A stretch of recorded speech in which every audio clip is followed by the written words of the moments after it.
Hoy continuamos el recorrido de la pureza de la iglesia por el tema de la autoridad de la iglesia. Ya es nuestra segunda semana del tema de la autoridad de la iglesia. La vimos la semana pasada. En primer lugar, hemos dividido el tema de la autoridad en la iglesia, que es el tercer tema de la pureza de la iglesia, en tres puntos vitales. Primero, la autoridad como principio. Los que estuvieron aquí se acordarán que vimos de dónde sale el principio de autoridad. Esto es un tema vital, quizá tan mal en la práctica, y explicamos algunas cosas a detalle de esto, pero el primer punto era la autoridad como principio. ¿Se acuerdan? Los que estuvieron aquí. El principio es porque estoy... ¿Se acuerdan? ¿Está bien? ¿Me escuchan atrás? ¿Está bien el sonido? ¿Sí? Porque estoy bajo autoridad, entonces tengo autoridad.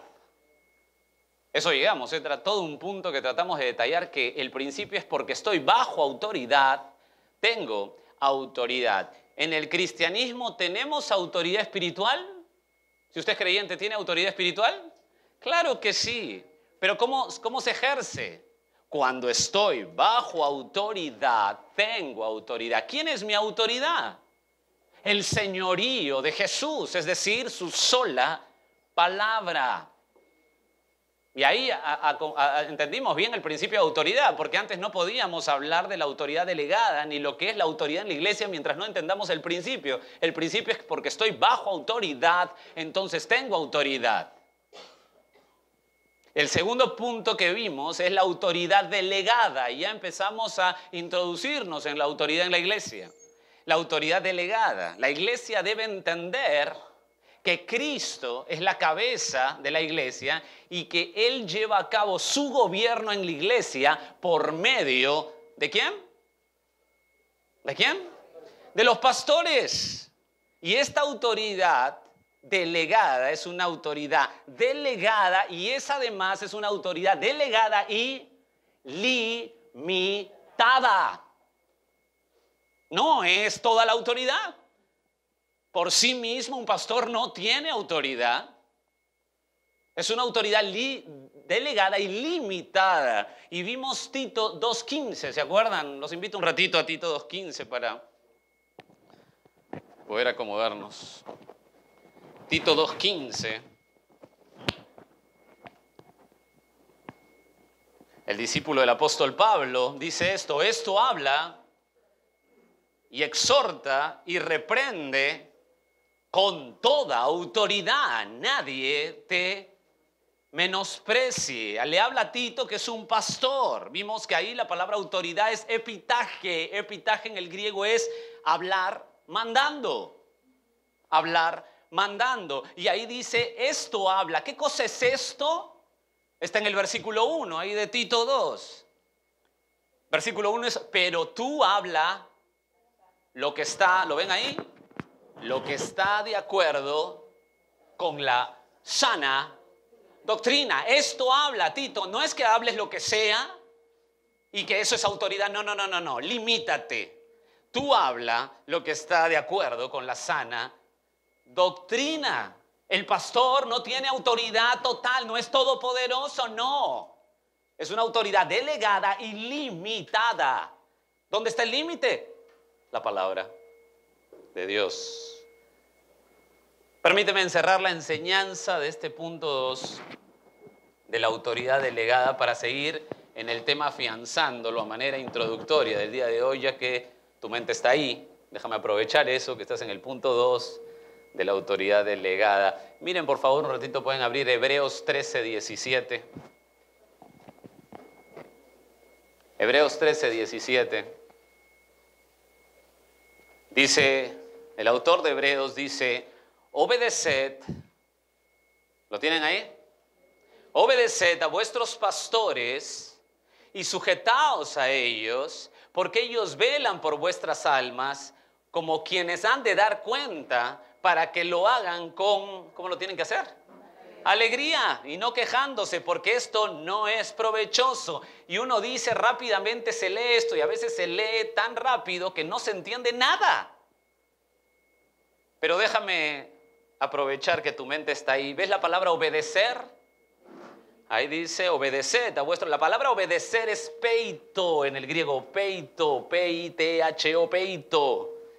Es inducir a uno con las palabras a creer. Escucha lo que es obedecer. Es inducir a uno con palabras a creer. Es decir, tú obedeces al entender lo que se te enseña de la Escritura. ¿Escuchaste lo que es obedecer? Obedece a tus pastores. Esto no es una obediencia a ciegas. Tú obedeces si es que tú entiendes lo que quiere decir la Escritura, porque hay una argumentación de la Escritura. Es un mandato, pero no es a ciegas. Es obedecer al pastor, que su autoría es delegada y limitada por la palabra de Dios. Es lo mismo que Tito 2. El pastor está limitado por la palabra de Dios. Ay, de Omar y de mí, si en algún momento queremos nosotros indicar cosas, obligar cosas fuera de la palabra de Dios. Nosotros no estamos para eso. Obedecer al pastor, que su autoría es delegada y limitada por la palabra de Dios. Y entonces, cuando uno entiende la enseñanza, sabe que los pastores están limitados por la Biblia, entonces dice ahí, sujetaos a ellos, sujetaos. ¿Qué palabra tan interesante aquí? ¿Se acuerdan de Efesios 5:22 cuando dice las casadas estén sujetas a sus propios maridos? ¿No se acuerdan de ese texto? ¿Se acuerdan de ese texto? Bueno, déjenme decirles que ese sujetarse no es el término aquí. Ustedes dijeron, ya, vamos a hacer el paralelo, ¿no? Ese sujetarse no es el mismo término aquí. El término del Efesios 5:22 es estar bajo de. Aquí el término es ceder. Ceder es el término. Es un mandato.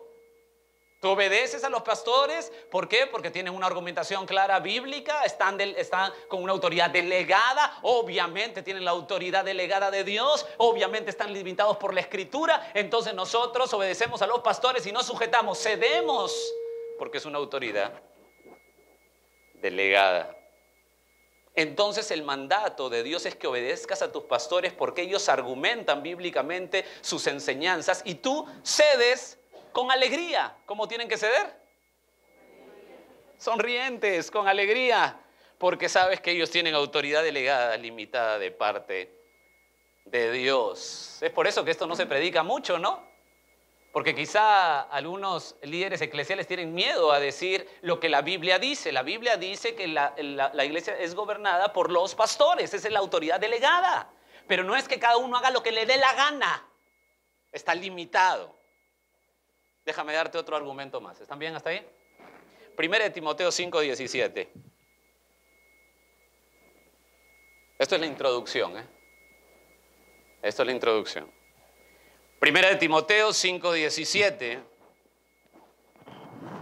Los ancianos que gobiernan bien sean tenidos por dignos de doble honor, mayormente los que trabajan en predicar y enseñar. Solamente déjame ahí a tomar un término para argumentarte lo que estamos hablando de la autoridad delegada. Es que la palabra gobernar ahí es la palabra proistemi, en el griego proistemi, que literalmente es estar de primero. Esa es la palabra.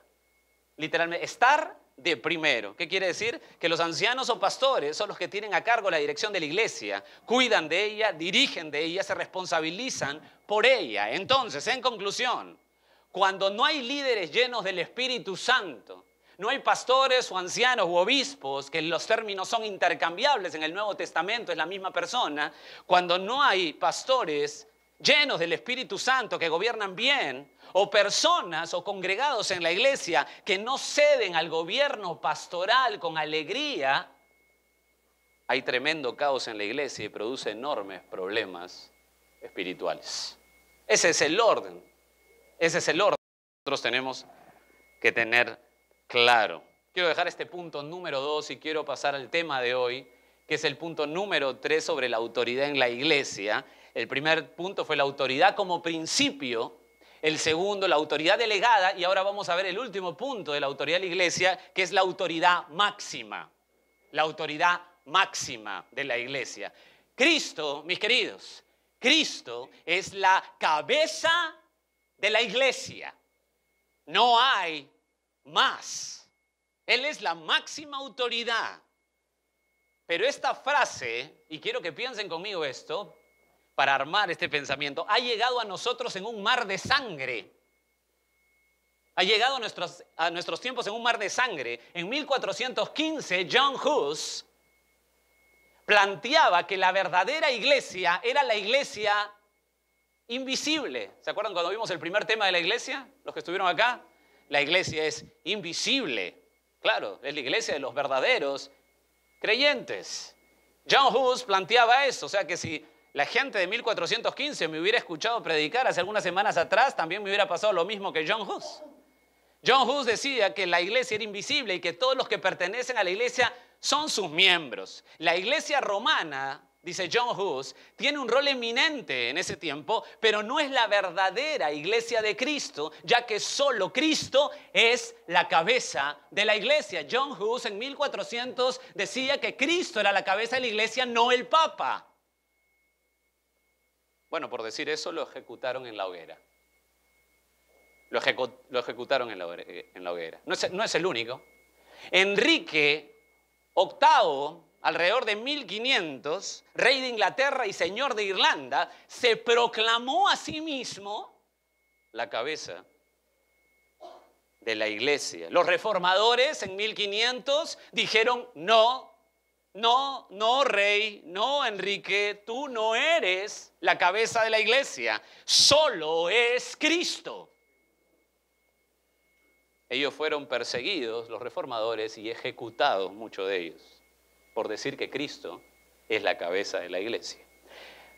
Un siglo después, Carlos I, rey de Inglaterra y de Escocia, se proclamó, igual que Enrique, se proclamó la cabeza de la iglesia, y los reformadores en ese tiempo, en 1600, realizaron un pacto nacional indicando que la única cabeza de la iglesia es Cristo. Estos hombres fueron masacrados en Escocia. Masacrados. Mis amados, los grandes hombres de Dios han ido hasta la muerte por Cristo. Pues Él es la única cabeza de la iglesia, ningún rey, ninguna corte, ningún papa, ningún pastor, ningún voto congregacional, ninguna denominación tiene el derecho a ser la cabeza de la iglesia. Solo Cristo es la cabeza de la iglesia, solo Cristo es la máxima autoridad de la iglesia. Y quiero, con esto en mente, presentarte ahora sí a Cristo en todo su esplendor como la máxima autoridad en la iglesia con claridad. Quiero que tú lo tengas argumentado en tu mente porque Cristo es la máxima autoridad en la iglesia, y lo vamos a hacer con 3 subtítulos. El primero de ellos voy a hablarte de lo que significa que Cristo sea la cabeza de la iglesia. El segundo, las implicaciones o las implicancias de que Cristo es la cabeza de la iglesia. Y al final quiero terminar con unas notas finales de Cristo como la cabeza de la iglesia. Entonces este tema lo vamos a dividir en 3 puntos. El significado de Cristo, lo que significa que Cristo sea la cabeza de la iglesia, las implicancias de que Cristo sea la cabeza de la iglesia y notas finales sobre Cristo como la cabeza de la iglesia. ¿Está bien? ¿Empezamos? Entonces abrimos por favor nuestras Biblias en Efesios capítulo 1. Efesios capítulo 1.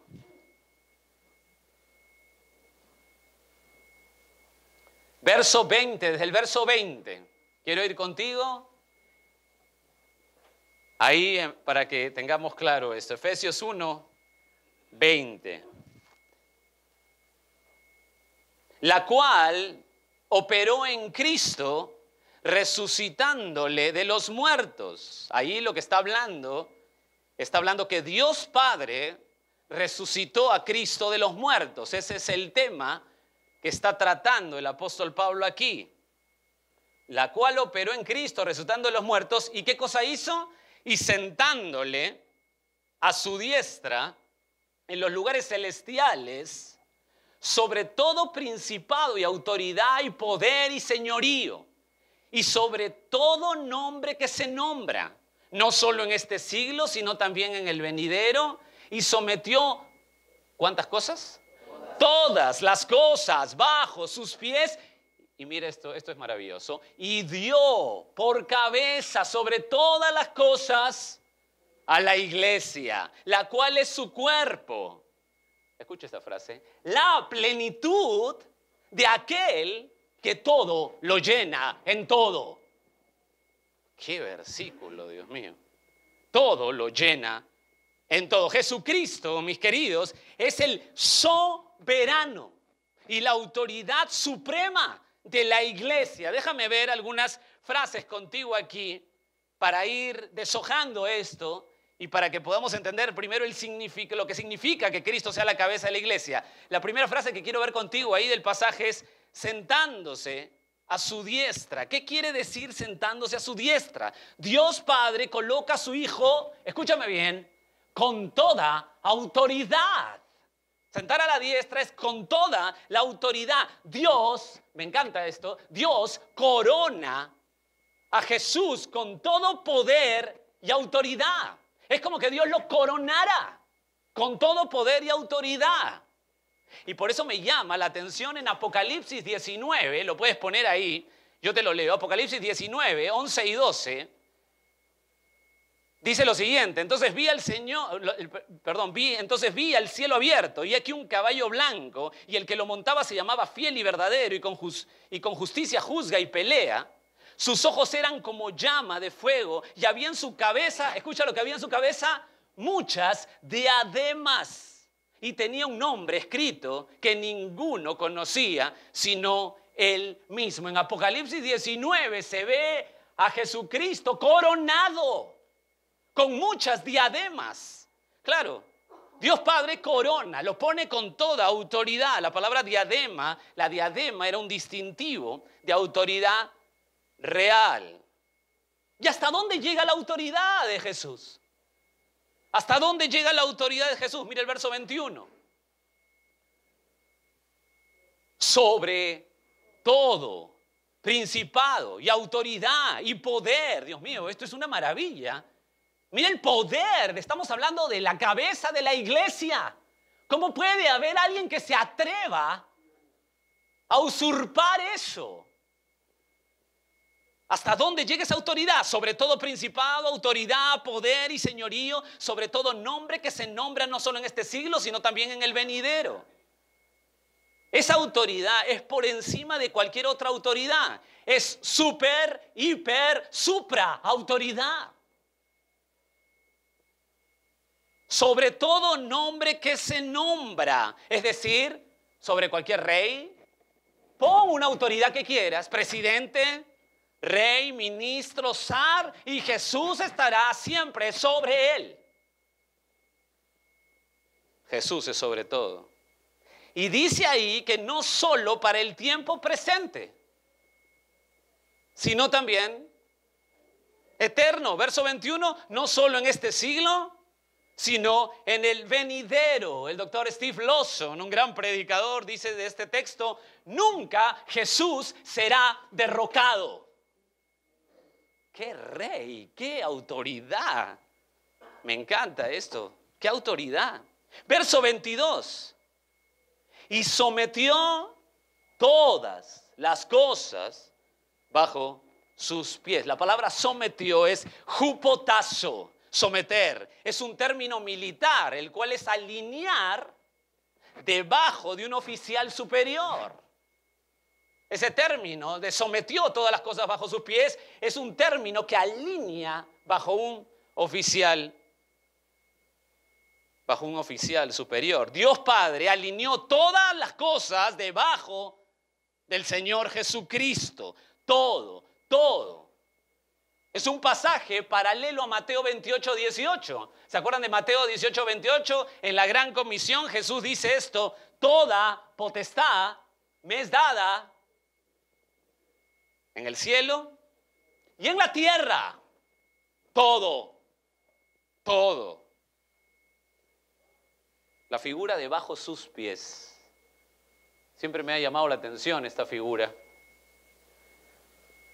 encontré que esta figura se usaba literalmente en los reyes que habían vencido a otros y en su trono, sentados ahí, colocaban el rey vencedor, colocaba al rey vencido literalmente debajo de él, debajo de su asiento real, para él poner los pies encima del rey vencido.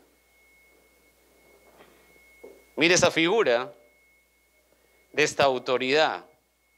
Nuestra mente, mis queridos, no puede ni siquiera acercarse, ni rascar cuán controlado está todo por el Señor Jesucristo. No, ni siquiera podemos alcanzar a entender algo de esto, un poquito, algo que nos dé algo de luz mucho más allá. Nuestra mente humana finita no alcanza, ni siquiera tenemos eso en mente. Pero déjame decirte que Jesucristo controla todo. Está todo bajo sus pies. Nada está fuera de su control. ¿Cuánto necesitamos atesorar eso, verdad? ¿Cómo viviríamos si sabemos que cada momento es controlado por Jesús? Estamos en un mundo tan humanista que pensamos que nosotros hacemos y deshacemos como queremos. Damas y caballeros, todo está controlado por Jesús. R.C. Sproul dice lo siguiente: si hay, escucha lo que dice, esto va a ayudar a nuestra mente. Si hay una molécula sola, si hay una sola molécula en este universo que esté suelta, si hay una sola molécula en este universo que esté suelta y totalmente libre de la soberanía de Dios, entonces no tenemos garantía de que ni una sola promesa de Dios se cumpla jamás. Fin de la cita. Si hay una sola molécula suelta, que Dios no la controle, yo no tengo por qué creer en todas sus promesas. Abraham Kuyper era primer ministro en los Países Bajos entre 1901 y 1905. Un teólogo enorme, excelente, dijo, escucha lo que dijo: no existe una pulgada cuadrada en todo el dominio de nuestra humana existencia sobre el cual Cristo, quien es soberano sobre todo, no grite: eso es mío. Eso es mío. Tremendo. Fin de la cita. Verso 22 de Efesios 1. Y lo dio por cabeza sobre todas las cosas a la iglesia. Damas y caballeros, Jesús es la cabeza de la iglesia. La palabra cabeza ahí es kefale con K, kefale. ¿Sabe lo que significa kefale aquí?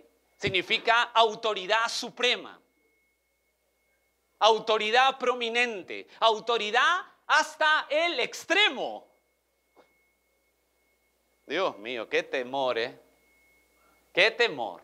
Autoridad hasta el extremo. Su voz es definitiva. Escúchame bien. La voz de Jesús, la palabra de Dios es definitiva. Sus mandatos obligatorios, su doctrina es absoluta. Jesús, la autoridad extrema, máxima de la iglesia. Pero no solo eso, porque ahí nos bastaría. Jesús es la autoridad máxima, extrema. Pero mire el verso 23. La cual es su cuerpo, la plenitud de aquel todo, lo llena en todo. Es decir, Jesús no solo es la autoridad máxima de la iglesia, sino la fuente de abundancia de cada uno que conforma su iglesia. No solo es la autoridad máxima, sino que es la fuente de abundancia. Él es la plenitud. ¿Escucharon lo que dije? En estos momentos que tenemos un país que se desarma, tener esto claro es fundamental. Él es la plenitud de aquel que todo lo llena en todo. Jesús es la plenitud de cada uno de los suyos. ¿Te acuerdas de Juan 10:10? El Señor Jesús está hablando en Juan 10:10. ¿Te acuerdan que dice: yo soy el buen pastor? Y en Juan 10:10 dice lo siguiente: el ladrón no viene sino para hurtar, matar y destruir. Yo he venido, qué enfático, para que tengan vida y para que la tengan en abundancia. Esto lo utilizan a veces los predicadores de la prosperidad, utilizando pésimamente el texto. Aquí lo que se está enfatizando es que Jesús vino a dar zoe, es la palabra para vida, no utiliza bio, sino zoe. ¿Y qué cosa es? Zoe es la absoluta vida, la abundancia de vida. ¿Cuándo? La vida divina metida en el hombre natural. Lo que está diciendo Jesús es: yo soy la plenitud para los míos. ¿Escucharon lo que les dije, hermanos? Jesús es la plenitud, no solamente es la máxima autoridad de toda la iglesia, sino que es la plenitud de cada miembro, de cada uno de ustedes, si son creyentes, cada uno de nosotros. La plenitud de aquel que todo lo llena en todo. ¿Tú eres de Él en verdad? La plenitud tiene que estar en tu corazón. No necesitamos nada. Solo a Cristo. Solo a Cristo. ¿Tú crees eso? No necesitas nada, sino si yo necesitara algo más que la plenitud de Cristo, siendo miembro de la iglesia, entonces, damas y caballeros, hay un problema con lo que me dice Jesús. Él es la plenitud, la abundancia. Es muy bueno tener claro esto, porque hay mucha gente que está adherida a la iglesia, que no tiene nada que ver con el cristianismo, que se cree salvada, que no tiene nada que ver con la salvación real, pero están adheridos a la iglesia.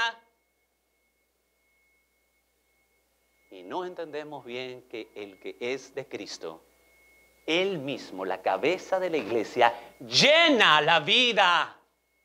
Se puede caer todo a pedazos, pero Cristo es la plenitud de aquel que todo lo llena en todo. No solo quiero ver contigo lo que significa Cristo, que Cristo sea la cabeza de la iglesia, sino también el punto número 2, quiero ver contigo las implicancias de que Cristo sea la cabeza de la iglesia. Esto es magnífico y me he deleitado en esto. Las implicancias de que Cristo sea la cabeza de la iglesia. La primera implicancia de que Él sea la máxima autoridad en la iglesia, y no solo eso, sino que Él llene de plenitud a los suyos. Si somos de Él, tenemos vida y tenemos vida en abundancia. No tiene nada que ver con carros, casas, que todo te salga bien, que te sientas bien. No tiene nada que ver con eso. Es tener la plenitud del Trino Dios en nuestro corazón. Es suficiente. Déjame darte las implicancias de que Cristo sea la cabeza de la iglesia. Primera implicancia: Jesús, como cabeza de la iglesia, escoge a sus líderes en la iglesia. Jesús escoge a sus líderes en la iglesia. Acompáñame, por favor, a estos versículos que vamos a meditar. Quisiera que si pueden me acompañen. Juan 15:16.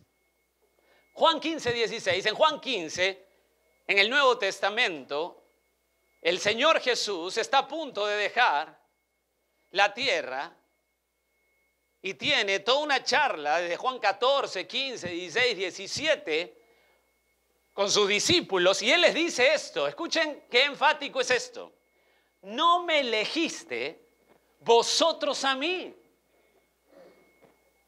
No se te ocurra, Pedro, Juan, Jacobo, no se te ocurra que ustedes vinieron a mí a decirme que querían estar conmigo, sino que yo los elegí a vosotros y os he puesto para que vayáis y llevéis fruto, y vuestro fruto, ¿qué cosa? Permanezca. Esto le está diciendo a sus apóstoles. Yo los elegí.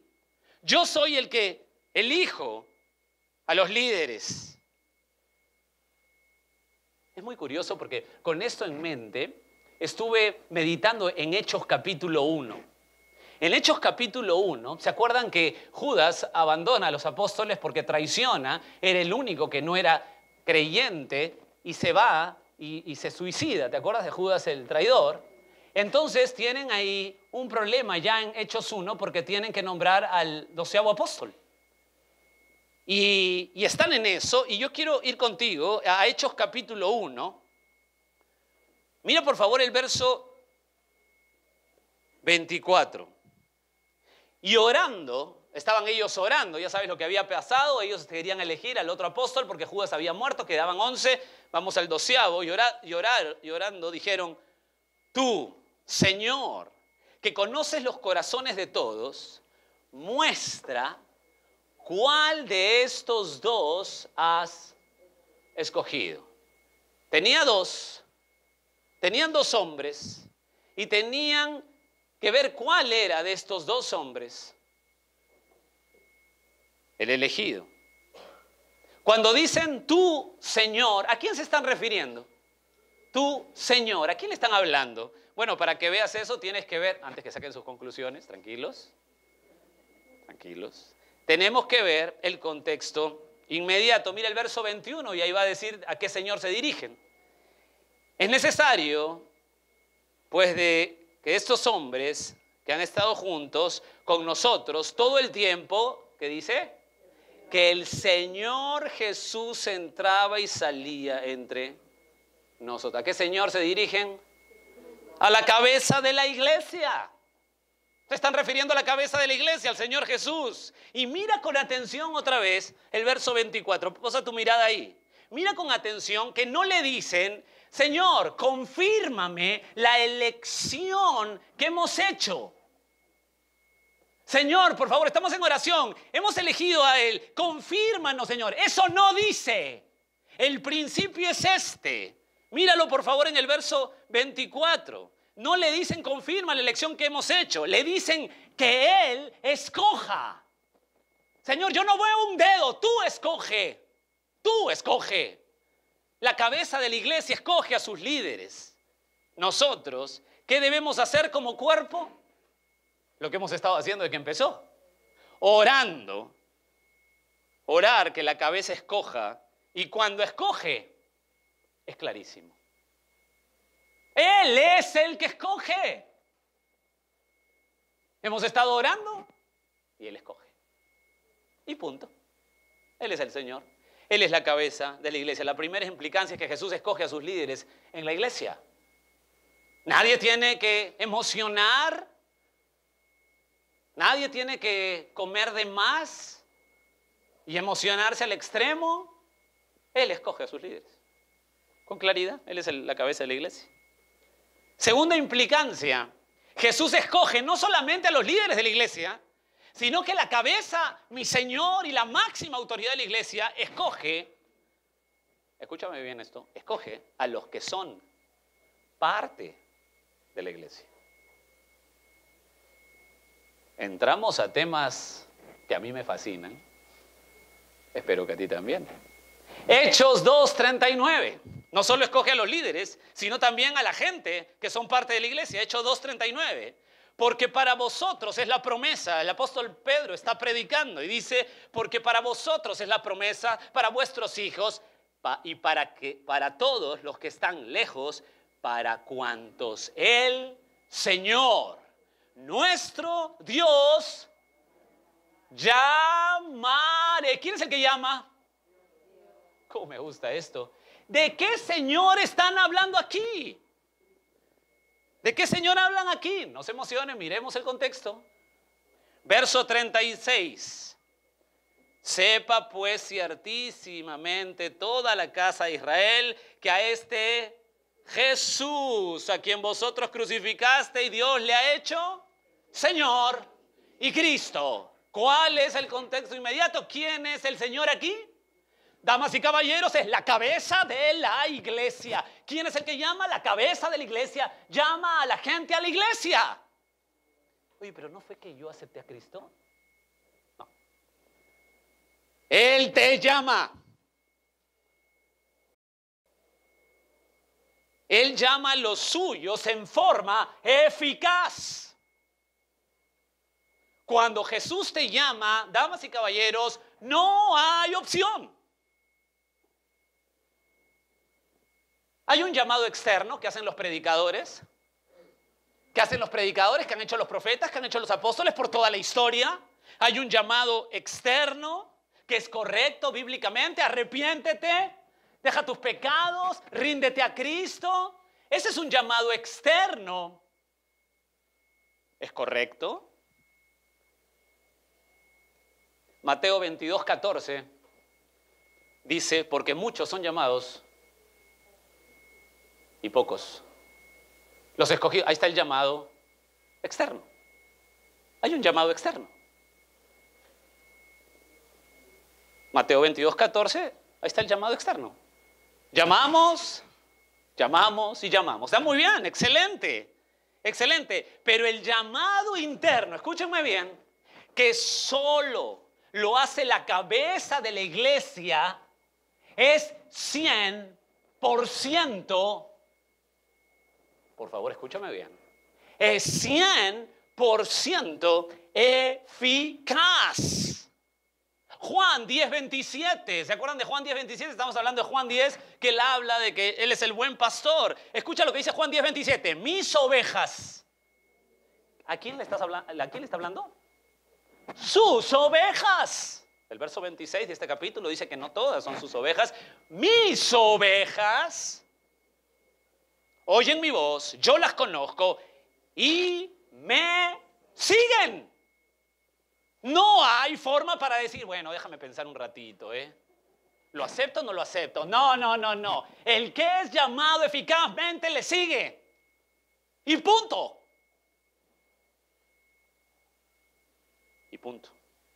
John MacArthur, me encanta lo que dice sobre esto. Él dice, es un citatorio obligatorio.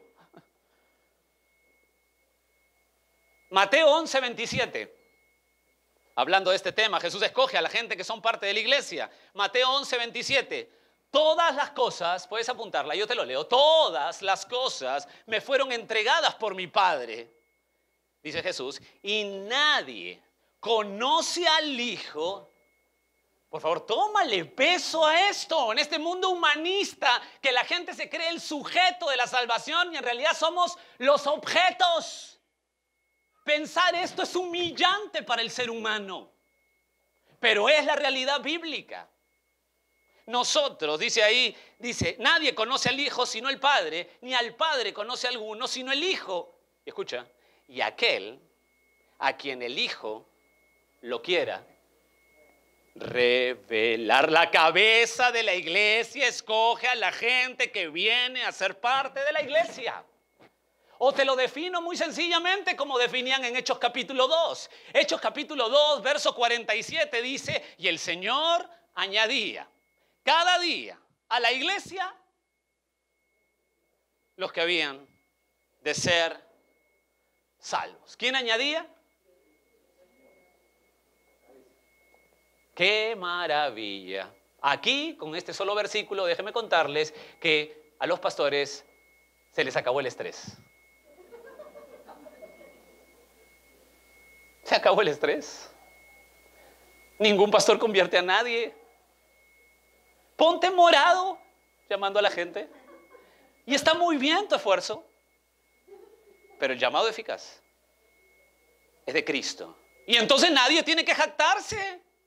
Nadie tiene que ser el predicador estrella que llama y todo el mundo se convierte.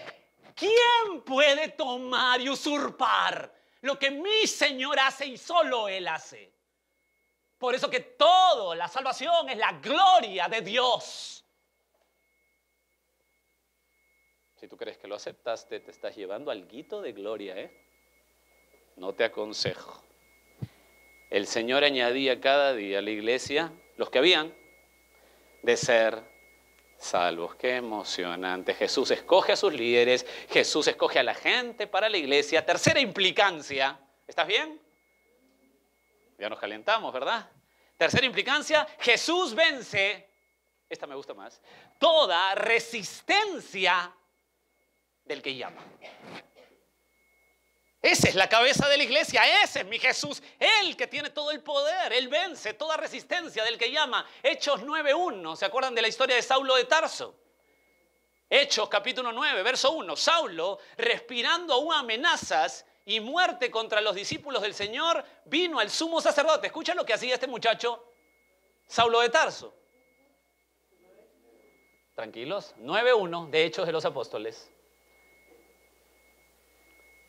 Saulo, respirando aún amenazas y muerte contra los discípulos del Señor, vino al sumo sacerdote. Escucha lo que hacía este muchacho. ¿Tú quieres conocer a un anticristo? ¿Quieres conocer a un anticristiano? El más fuerte. Te lo presento. Se llama Saulo de Tarso. Él perseguía a los cristianos, mataba a los cristianos. Anticristo, anticristiano, obviamente. Verso 4 y 5 de Hechos 9. Y cayendo en tierra, oyó una voz que le decía: Saulo, Saulo, ¿por qué me persigues? Pero ¿cómo si estoy persiguiendo a la iglesia? ¿Yo qué tengo que ver contigo? No, mis queridos, te metes con la iglesia y te metes con el mismo Señor Jesucristo. Va a temblar. ¿Por qué me persigues? Y él dijo: ¿quién eres, Señor? Este hombre ya había nacido aquí, creo, Aquí ya se despertó, aquí nació de nuevo. ¿Quién eres? Curios, amo. ¿Quién eres? ¿Quién eres, Señor? Y le dijo: yo soy Jesús a quien tú persigues.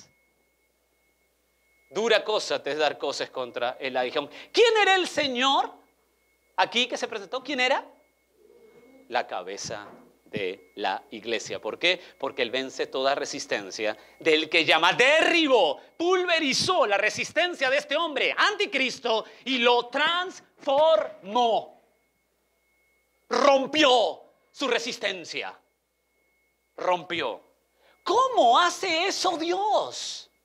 ¿Cómo hace eso mi Jesús? ¿Cómo hace eso la máxima autoridad en la iglesia? ¿Sabes cómo lo hace? Primero, da la fe salvadora. ¿Escucharon lo que les dije? ¿Sabes cómo rompe la resistencia? Da la fe salvadora. Hechos 3:16. Él da la fe salvadora. Y por la fe en su nombre, dice Hechos 3:16, está el apóstol Pedro, el apóstol Juan, hay todo un portento de palabra, de expresiones del Espíritu, y dice: y por la fe en su nombre, así empieza Hechos 3:16, esa fe en su nombre es la fe verdadera en Cristo, a este que vosotros veis y conocéis, le ha confirmado su nombre, y escuchen, y la fe que es por Él, ha dado a este completa sanidad en presencia de todos vosotros. La fe que es por Él. ¿De dónde saca el hombre fe para venir a Cristo? Si es un cadáver. ¿De dónde saca el hombre fe para venir a Cristo si es un cadáver? ¿Tú has ido a un cementerio? Claro que sí. ¿Le has pedido al cadáver que te pase un paquete de galletas? ¿O que baile algo antes de morirse? ¿O que antes de partir o dejarlo ahí cante algo? ¿Le has obsequiado un reloj a un cadáver? ¿Y te lo ha recibido? ¿De dónde saca el hombre fe para venir a Cristo si es un cadáver? Dios te la tiene que regalar. Dios se la tiene que regalar. George Whitefield, el tremendo predicador, decía, escucha lo que dice George Whitefield: todo hombre tiene libre albedrío para irse al infierno, pero ninguno tiene libre albedrío para ir al cielo. Fin de la cita. Qué cosa tan tremenda. Te Ten fe y vas a Dios. Ten fe y vas a Dios. Bueno, si Dios no te da fe, no puedes. Eres un cadáver. Así rompe la resistencia. Te da fe para que creas. Filipenses 1:29. Qué hermoso es esto. Porque a vosotros, dice el apóstol Pablo, os es concedido a causa de Cristo. Escucha lo que es concedido a causa de Cristo. No solo que creas en Él, sino también que padezcáis por Él. ¿Qué cosa te ha concedido Cristo? No solo el creer en Él, ahí está la fe, sino también que padezcáis por Él. Claro, nosotros leemos la primera parte, ¿no? Creer en Él. Padezcáis por Él, no gracias. Pero bueno, eso nos ha concedido, no solo el creer, o sea, la fe. ¿Cómo va a tener fe alguien que es un cadáver? ¿Cómo puede responder algo?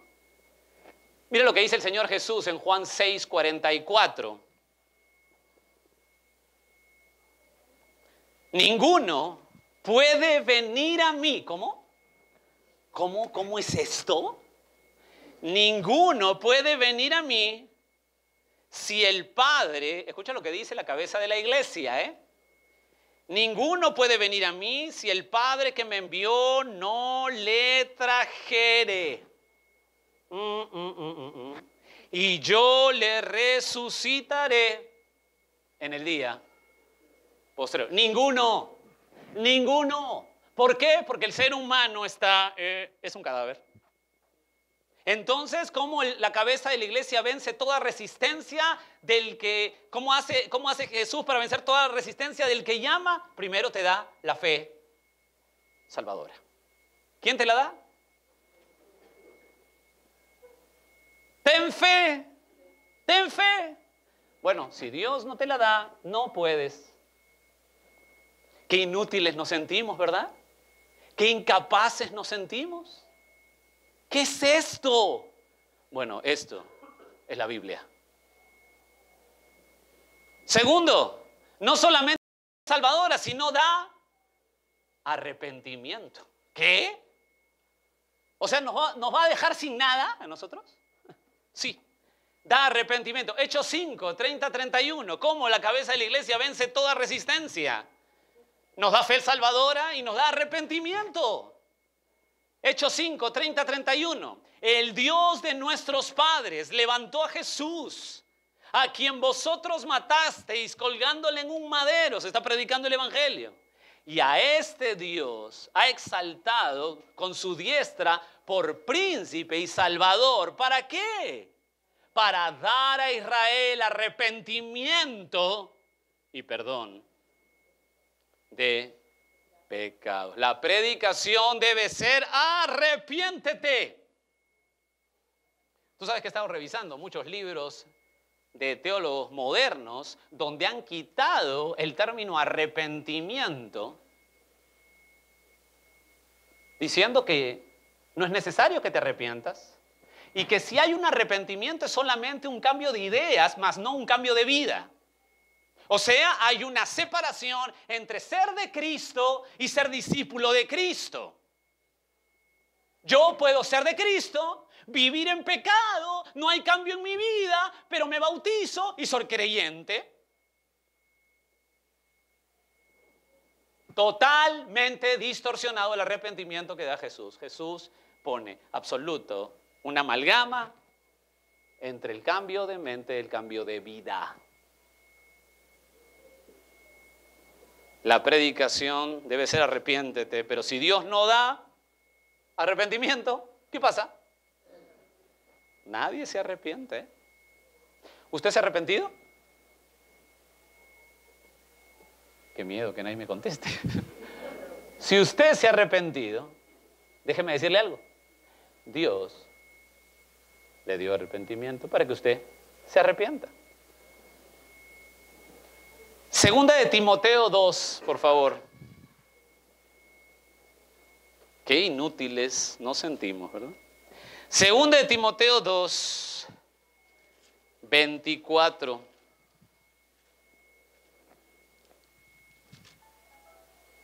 Porque el siervo del Señor no debe ser contencioso. Esa frase me gusta. Sino amable para con todos, apto para enseñar. ¿Y cómo debe ser el siervo de Dios?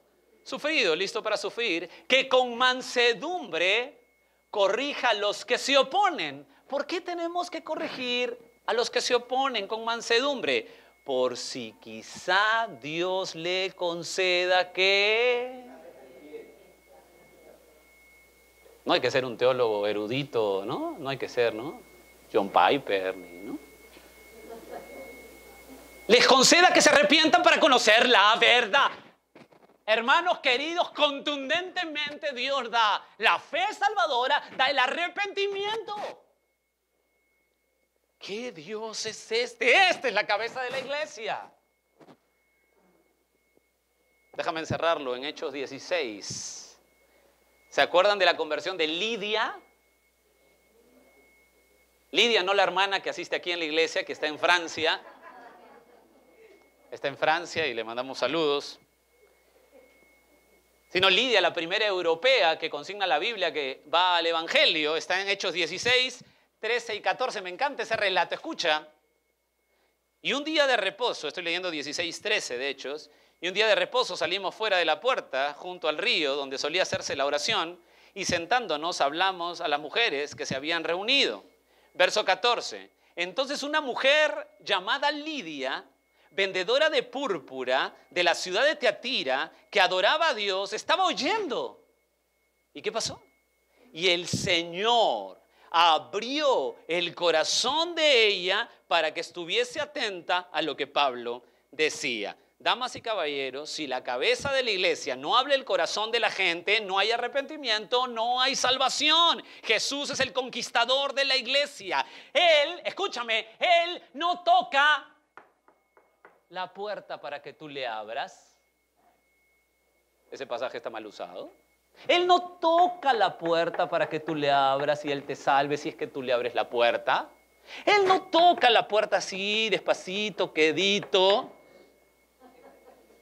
Él entra, dice, eres mío y tú vienes. Punto. Esa es la cabeza de la iglesia. Da fe salvadora, da arrepentimiento. Tú eres mío y tú vienes y se acabó tu resistencia. Déjame darte otra implicancia. No solamente Jesús escoge a sus líderes, Jesús escoge a la gente para la iglesia. Jesús vence toda resistencia del que llama, esa es la cabeza de la iglesia, sino que la cabeza de la iglesia también demanda señorío. Demanda señorío. Escucha Hechos 16:31, que tanto nos gusta, ¿verdad? Tanto lo ponen en el Facebook, un montón de gente dice esto, todo el mundo, hay como 3,000 amén, pero yo no sé si se detienen a escuchar bien lo que dice ahí. Jesús está demandando señorío en todo el Nuevo Testamento. 16:31, perdón que soy como una locomotora hablando. Hechos 16:31. No sé si necesitas ir porque te encanta este versículo. Ellos dijeron, cree en el Señor, Curios, amo, dueño, en el Señor Jesucristo y serás salvo tú y tu casa. Déjame solamente definirte y decirte algo para que tú lo tomes y lo analices y lo investigues. En el Nuevo Testamento 92 veces, escucha, 92 veces se plantea al Curios, al Señor, directo de los apóstoles, lo presentan como el Curios 92 veces. ¿Y sabes sabes cuántas veces? Salvador, 2. ¿Cuál es más, 92 o 2? No hay que ser tan matemáticos. Sin lugar a dudas, mis queridos, sin equivocaciones. Es innegable que los apóstoles relacionaban directamente la conversión con el señorío. ¿Escuchaste bien? la conversión con el señorío. Esta es una crisis hoy en el cristianismo moderno y en las iglesias emergentes y en todo tipo de congregaciones. Si es que no se entiende bien, la conversión va relacionada con el señorío. Mis queridos, usted no acepta a Cristo como Salvador y con el paso del tiempo lo hace Señor. Eso es una mentira. Soy primero creyente y en algún momento seré discípulo. ¡Falso! No existe eso en la Biblia.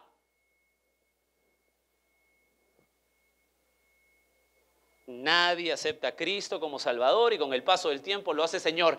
Nadie lo hace Señor. Jesús es el Señor. Nadie lo hace Señor. Él es el Señor. No hay conversión real si Él no es el que manda en la vida de las personas. Y esto es lo que debemos enseñar y poner los muros bien altos de la iglesia, porque nosotros no buscamos popularidad, nosotros no buscamos que nos aplaudan. La iglesia verdadera busca predicar a Cristo, solo a Cristo y a este crucificado. Punto. El que quiere, Dios lo añade, amén. El que no, da media vuelta y se va. La iglesia no es un grupo de gente para que te sientas bien, cómodo, cantes todo lo que te gusta. ¿Te gusta merengue? Manuel, cántate un merengue. ¿Te gusta esto? No. La iglesia es para adorar a Cristo a su manera, como Él lo dice. Y presentarlo como el Kurios, el amo, el dueño de las vidas. O vienes a ser esclavo de Él o caminas al infierno. No tienes medio camino, no tienes otro caminito más bonito, no. Esa es la oferta. Escucha lo que dice A.W. Tozer, que es una bendición este hombre para el cuerpo de Cristo. A.W. Tozer dice: el Señor no salvará a aquellos que no puede mandar. Él no va a dividir sus oficios. No podemos creer en un medio Cristo. Fin de la cita. La gente hoy cree en un medio Cristo. Me salva, es mi Salvador, mi Jesucito, pero no me manda, Medio Cristo. John MacArthur, agudo en este comentario, dice: el llamamiento al Calvario debe ser reconocido por lo que es. Un llamamiento al discipulado bajo el señorío de Jesucristo. Responder a tal llamamiento es convertirse en creyente. Cualquier cosa inferior es simplemente incredulidad. Fin de la cita. Estamos rarísimos en un momento de cristianismo moderno raro, donde por favor acepta, como sea, ya quieres vivir en pecado, no importa, pero acepta a Cristo. ¿Qué? Mis hermanos, Él edifica su iglesia. ¿De quién es la iglesia? Es un proyecto personal, eso lo hemos aprendido. No es un proyecto de gente que se junta, marqueteros buenos, profesionales buenos. Vamos a llenar la iglesia. Vamos a meterle gente, luces, colores. Apagamos todas las luces, velitas, sofás, que el pastor venga en short, para animar. Él es la cabeza de la iglesia, Él edifica su iglesia. Él la llama santidad a la iglesia. Él llama a los suyos. Él da fe para creer, Él da arrepentimiento. Él clarifica que los creyentes verdaderos son esclavos y no voluntarios. ¿Usted quiere ser voluntario? Pues ahí tiene un montón de compañías de bomberos. Montones. Si tú eres creyente, eres comprado por precio. ¿Se acuerdan de 1 Corintios 6:20? Hablando que somos templo del Espíritu Santo. Dice la palabra en 1 Corintios 6:20, nosotros hemos sido comprados con precio. ¿A quién se le compra? A un esclavo. Usted es esclavo si es de Cristo. Usted es esclavo, usted tiene que ver al Señor como lo vio Isaías 3 veces, santo. El total, el fulminante Dios. Déjame darte, uy, Dios mío. Quería darte notas finales de Cristo como cabeza de la iglesia, pero déjame darte una sola nota final como Cristo cabeza de la iglesia para terminar. Y quiero llevarte a Judas, capítulo, el único capítulo que tiene, el verso 4. Con eso paramos. Judas 1:4. Porque algunos hombres han entrado encubiertamente, dice Judas, los que desde antes habían sido destinados para esta condenación, hombres impíos que convierten en libertinaje la gracia de nuestro Dios. Y escucha lo que dice, cómo termina Judas este versículo. Y niegan a Dios, el único soberano, y a nuestro Señor Jesucristo. ¿Ven ahí soberano? ¿Ven ahí? ¿Todos están en Judas? ¿O les dio flojera ir? No se la pierdan esta. Esta palabra soberano es el sinónimo en el Nuevo Testamento de kurios. Cada vez que tú encuentras un kurios, encuentras un doulos, es decir, esclavo y amo. Pero el sinónimo de kurios, de Señor, es esta palabra. Soberano en el Nuevo Testamento. Es traducido como maestro. En algunas Biblias americanas vas a encontrar ahí master, maestro o señor. Pero la palabra en griego, ¿sabes cuál es? Escucha bien. La palabra en griego es déspotes. Déspotes. Título que se empezó a nombrar al emperador romano en el siglo I, y es la raíz de la palabra, damas y caballeros, déspota. ¿Sabes lo que significa déspota? Soberano que gobierna sin respetar ley alguna. Damas y caballeros, mis queridos, la cabeza de la iglesia no está bajo ninguna ley humana, ni derechos humanos, ni necesita nuestro permiso para hacer las cosas, y necesita nuestro permiso para deshacer lo que quiere en tu vida y en mi vida y en tu familia y en mi familia. No necesita tu aprobación para que tú te sientas bien o te sientas mal, o te ocurre una tragedia o no te ocurre una tragedia, o se muere un ser querido o no se muera. Él no necesita explicarte a ti ni explicarme a mí. Él es déspotes, el dueño de la iglesia, soberano de la iglesia. Él es la máxima autoridad de la iglesia, la máxima autoridad en el universo. Él es el Señor. Temamos ante su presencia cada día. Y si eres de Él, la paz de Dios, que sobrepasa todo entendimiento. ¿Puedes explicar esa paz? No. ¿Por qué? Porque sobrepasa todo entendimiento. Qué teología, ¿verdad? Sobrepasa todo entendimiento. Guardará los corazones de cada uno de los suyos y los pensamientos de cada uno de los suyos en Cristo. Él es la cabeza de la iglesia.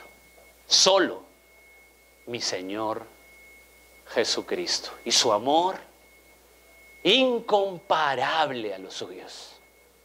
Mis queridos, la única cabeza de la iglesia. La autoridad soberana del universo y de la iglesia es mi amado Señor Jesús. Temblemos ante su presencia.